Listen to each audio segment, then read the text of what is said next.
Update muna nga tayo sa mundo ng basketball sa Gilas Pilipinas. Ang Gilas Pilipinas nga ay nakarating na sa Kingdom of Saudi Arabia. Handang-handa na sa FIBA Asia Cup at ang kanilang Final 12 na gagamitin inilabas na ng SBP.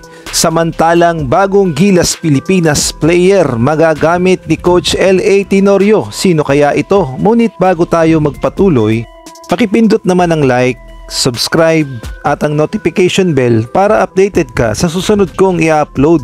Pakipollow na rin ang aking Facebook page na Pinoy Viral Sports Official. Maraming salamat. Nakarating na nga ang Gilas Pilipinas sa venue ng FIBA Asia Cup sa Kingdom of Saudi Arabia. At dito nga makikita natin na mainit ang pagtanggap sa kanila ng ating mga kababayan sa Saudi at sinalubong sila sa airport. At inilabas na rin ng Samahang Basketball ng Pilipinas ang official Final 12 na gagamitin ng Gilas Pilipinas sa FIBA Asia Cup. Ito nga ay sila CJ Perez, kasama din dyan itong si Scotty Thompson, kabilang din sa lineup si Kevin Kembao at kasama din ang naturalized player na si Justin Brownlee.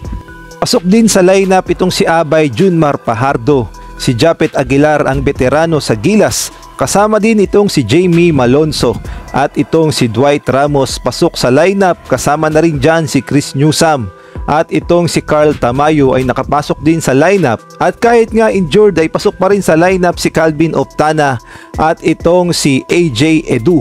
Sila nga ang kukumpleto sa Gilas Final 12 na ilalaban sa FIBA Asia Cup. Samantalang update naman tayo sa kanilang makakalaban. Unahin na natin itong Iraq na nagkaroon ng tune-up game kontra sa Kingdom of Saudi Arabia.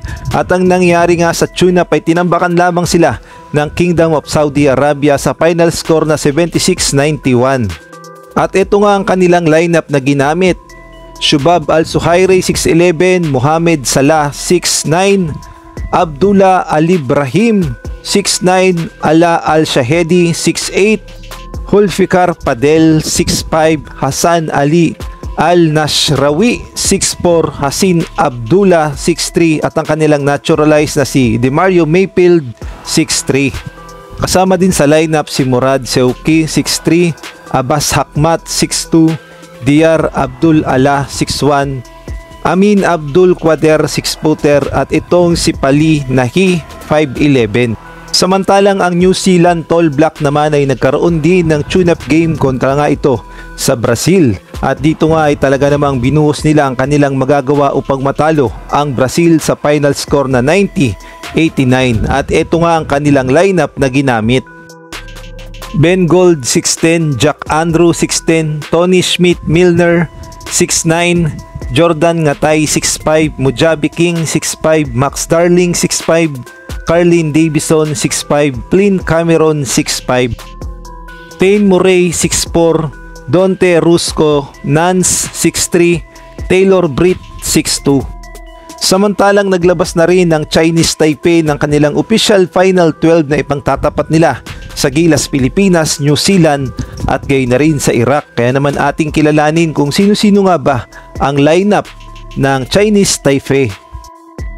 Brandon Gilbeck 7-footer, Xiang Chun Tseng 6'7", Chen Hao Ma 6'7", Juan Chuan Chen 6'6", Adam Hinton 6'5", Robert Hinton 6'5", Long Mao Hu 6'4", Cheng Liu 6'4", Ting Chen Lin 6'2", Al Bachir Gadiaga 6'2", Ray Chen 5'11", Jinwei Gao 5'7".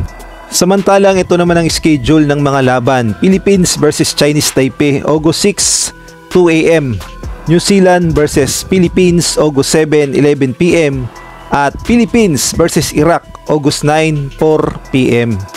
At kung kayo naman ang tatanungin, sa tingin nyo, underdog ba ang Gilas Pilipinas sa FIBA Asia Cup kontra New Zealand, Chinese Taipei o Iraq? O isa tayo sa mga malalakas na lineup? Maaari kayong magbigay ng komento sa comment section. At sa ibang balita naman, dagdag puwersa na naman sa Batang Gilas Pilipinas under Coach L.A. Tenorio dahil nagdagdag sila ng players at eligible as local.